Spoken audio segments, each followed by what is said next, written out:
दोस्तों, अगर पत्नी ने पति के खिलाफ 498 दहेज, घरेलू हिंसा, मारपीट जैसे मुकदमे दर्ज करा दिए हैं दोस्तों, और ऐसी शिकायतें दोस्तों, ऐसी एफआईआर जिसमें 7 साल से कम की सजा की अवधि का प्रावधान है दोस्तों, तो ऐसे में गिरफ्तार करने से पहले पुलिस को भारतीय नागरिक सुरक्षा संहिता की धारा 35 के सब सेक्शन 3 के तहत दोस्तों उस व्यक्ति को, उस पति को नोटिस भेजना जरूरी होता है दोस्तों। और इन मामलों में पुलिस बिना सूचना दिए किसी व्यक्ति को गिरफ्तार नहीं कर सकती है, और अगर पुलिस किसी को नोटिस भेजती है दोस्तों, तो उसकी भी ये जिम्मेदारी है कि वो निर्देशों का पालन करे दोस्तों, और तय समय पर पुलिस के सामने हाजिर हो। और अगर नोटिस मिलने के बाद में भी पुलिस के सामने पति हाजिर नहीं होता है दोस्तों, तो ऐसे में पुलिस कोर्ट से उस व्यक्ति के खिलाफ अरेस्ट वारंट जारी करवा सकती है। हालांकि अगर पुलिस को लगता है कि गिरफ्तारी जरूरी है तो वो गिरफ्तार भी कर सकती है दोस्तों। इस पर सुप्रीम कोर्ट के कई सारे जजमेंट है जिसमें 7 साल से कम की सजा पर गिरफ्तारी पर रोक है दोस्तों। और लेकिन इसके लिए भी क्या करना होता है, पुलिस को लिखित में गिरफ्तारी की वजह बतानी होगी दोस्तों। अक्सर पुलिस बगैर कारण बताए गिरफ्तार कर लेती है। ऐसे मामलों में 498 दहेज, घरेलू हिंसा, किसी भी तरीके से अगर पुलिस ऐसा करती है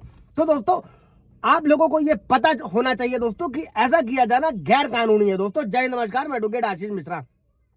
लाइक कर दीजिएगा, शेयर कर दीजिएगा, सब्सक्राइब कर दीजिएगा दोस्तों। आज इस वीडियो में हम लोग उन सभी धाराओं को समझेंगे कि पति किसी भी तरीके से अगर उनके खिलाफ 498 दहेज, मारपीट, पत्नी कोई भी मुकदमा दर्ज करा रही है तो उनके क्या क्या कानूनी रास्ते हैं, क्या क्या कानूनी अधिकार हैं दोस्तों। सबसे पहला समझिएगा दोस्तों, ताकि पतियों का और उनके घर वालों का डर दूर हो सके झूठे मुकदमों से, सबसे पहला थाने से भी जमानत का अधिकार है दोस्तों। अगर किसी व्यक्ति ने ऐसा अपराध किया है दोस्तों जो असंज्ञेय है, नॉन कॉग्निबल ऑफेंस है, जमानत की श्रेणी में आता है, तो भारतीय नागरिक सुरक्षा संहिता की धारा 480 के तहत पुलिस थाने से भी जमानत दी जा सकती है दोस्तों। इसी के बाद में सबसे इंपॉर्टेंट चीज नोट करिएगा, कई सारे व्यूअर्स का सवाल रहता है कि पैसा नहीं है मुकदमा लड़ने के लिए दोस्तों। ऐसे में गरीब व्यक्ति को मुफ्त वकील मुहैया कराया जाता है सरकार द्वारा दोस्तों। अगर किसी व्यक्ति को गिरफ्तार कर लिया गया है और उसके पास अपनी कानूनी लड़ाई लड़ने के लिए पैसे नहीं है, या किसी भी तरीके से गिरफ्तारी नहीं हुई है, मुकदमा चल रहा है, तो उसे मुफ्त कानूनी सहायता भी दी जाएगी दोस्तों। इसके लिए आपको क्या करना है, नेशनल लीगल सर्विसेज अथॉरिटी की वेबसाइट पर चले जाइए, वहां पर ऑनलाइन अप्लाई कर सकते हैं। हर स्टेट में स्टेट लीगल सर्विसेज अथॉरिटी का ऑफिस होता है, हर डिस्ट्रिक्ट में डीएलएसए का ऑफिस होता है, इसको बोलते हैं डिस्ट्रिक्ट लीगल सर्विसेज अथॉरिटी दोस्तों। आप ऑनलाइन भी नालसा पे अप्लाई कर सकते हैं, इसके अलावा आप ऑफलाइन जो है डीएलएसए विजिट कर सकते हैं और वहां से अपने लिए निःशुल्क विधिक सेवा प्राप्त कर सकते हैं दोस्तों। कोई सवाल जवाब होगा कमेंट में पूछिएगा। अगली तरफ बढ़ते हैं दोस्तों, अगली धारा क्या है जो पति और उसके परिवार अपनी सुरक्षा में इस्तेमाल कर सकते हैं दोस्तों। भारतीय नागरिक सुरक्षा संहिता की धारा 35 में यह व्यवस्था करी गई है दोस्तों, चाहे मामला कोई भी हो, पुलिस के पास आपको बगैर कारण बताए गिरफ्तार करने का कोई अधिकार नहीं है, उसे आपको कारण बताना होगा। और अगर ऐसा पुलिस नहीं करती है तो उस पर भी कार्रवाई की जा सकती है दोस्तों। नॉन कॉग्निबल ऑफेंस यानी असंज्ञेय अपराधों के मामले में गिरफ्तार व्यक्ति को, जो भी गिरफ्तार होता है, उसको गिरफ्तारी वारंट देखने का अधिकार होता है। अलबत्ता अगर कॉग्निबल ऑफेंस है, गंभीर अपराध के मामले में पुलिस बिना वारंट दिखाए भी गिरफ्तार कर सकती है, लेकिन इसके लिए भी उसे किसी सीनियर पुलिस ऑफिसर, मजिस्ट्रेट की अनुमति की जरूरत होती है दोस्तों। इसी के साथ में भारतीय नागरिक सुरक्षा संहिता की धारा 36 ये व्यवस्था करी गई है दोस्तों कि पुलिस को अरेस्ट मेमो तैयार करना होगा। इसमें पुलिस अधिकारी का रैंक होगा, उसकी डिटेल फिल करी जाएगी दोस्तों, और उसमें गिरफ्तारी के पूरे कारण मेंशन किए जाएंगे, वक्त, डेट, टाइम भी मेंशन किया जाएगा।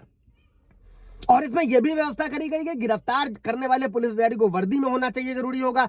यह भी प्रावधान है कि नेम प्लेट पर उनका नाम साफ साफ लिखा हो। इसी के साथ में BNSS की 38 के अनुसार गिरफ्तार, जब भी कोई व्यक्ति गिरफ्तार होगा, पति या उसके घर वालों को, तो पुलिस जांच के दौरान अपने वकील से भी मिलने का अधिकार होगा, सुविधा होगी। इसके साथ ही वो वकील और अपने परिजनों से बात कर सकेगा। इसके बाद दोस्तों 39 के मुताबिक अगर कोई व्यक्ति पुलिस अधिकारी के सामने गैर संज्ञेय यानी कि नॉन कॉग्निबल ऑफेंस करता है या फिर उस पर ऐसा आरोप लगाया गया, तो वो अधिकारी से अपना नाम और पता देने से मना नहीं कर सकता है दोस्तों। अगर ऐसा वो करता है, झूठा नाम पता बताता है, तो ऐसे में गिरफ्तार भी किया जा सकता है। इसी के साथ में भारतीय नागरिक सुरक्षा संहिता की धारा 47 के तहत दोस्तों गिरफ्तार किए गए व्यक्ति को यह व्यवस्था करी गई है कि जो भी गिरफ्तार व्यक्ति किया गया है दोस्तों, उसको गिरफ्तारी के आधार और जमानत के अधिकारों में तुरंत बताना होगा पुलिस द्वारा। और अगर कोई गैर जमानती अपराध के आरोपी व्यक्ति को बिना वारंट के गिरफ्तार किया गया है तो उसे भी यह बताना होगा कि वो जमानत पर रिहा हो सकता है और अपनी ओर से जमानत की व्यवस्था कर सकता है दोस्तों। मैक्सिमम केसेस में जो गैर संज्ञेय अपराध होते हैं, थाने से ही जमानत मिल जाती है। ऐसा नहीं होता है कि झूठे आरोप लगाए गए, पुलिस ने बुलाया, उसके बाद आपको जेल भेज दिया गया।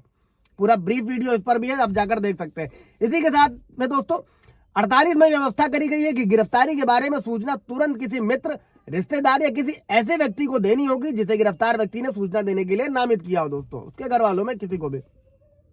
इसी के साथ दोस्तों भारतीय नागरिक सुरक्षा संहिता की धारा 53 के तहत गिरफ्तार व्यक्ति को मेडिकल जांच का अधिकार है और इस संबंध में सुप्रीम कोर्ट से भी आदेश जारी किया गया है। दोस्तों मेडिकल जांच का लाभ ये होता है दोस्तों कि अगर आपके शरीर में कोई चोट नहीं है तो मेडिकल जांच में इसकी पुष्टि हो जाएगी।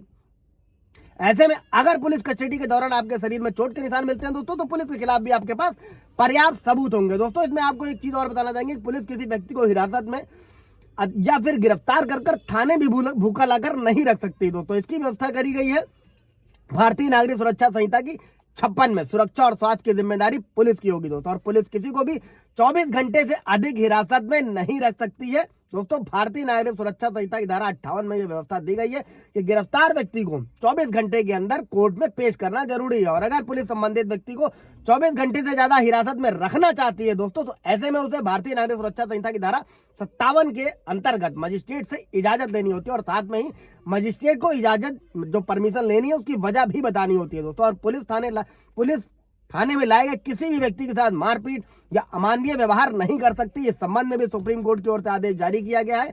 और अगर अवैध गिरफ्तारी की जाती है दोस्तों, अगर किसी को लगता है कि उसकी गिरफ्तारी अवैध है तो वो रिहाई के साथ साथ मुआवजे की भी मांग कर सकता है, और इसकी व्यवस्था भारतीय नागरिक सुरक्षा संहिता की धारा 396 में करी गई है। दोस्तों कोई सवाल जवाब होगा पूछेगा। Thank you.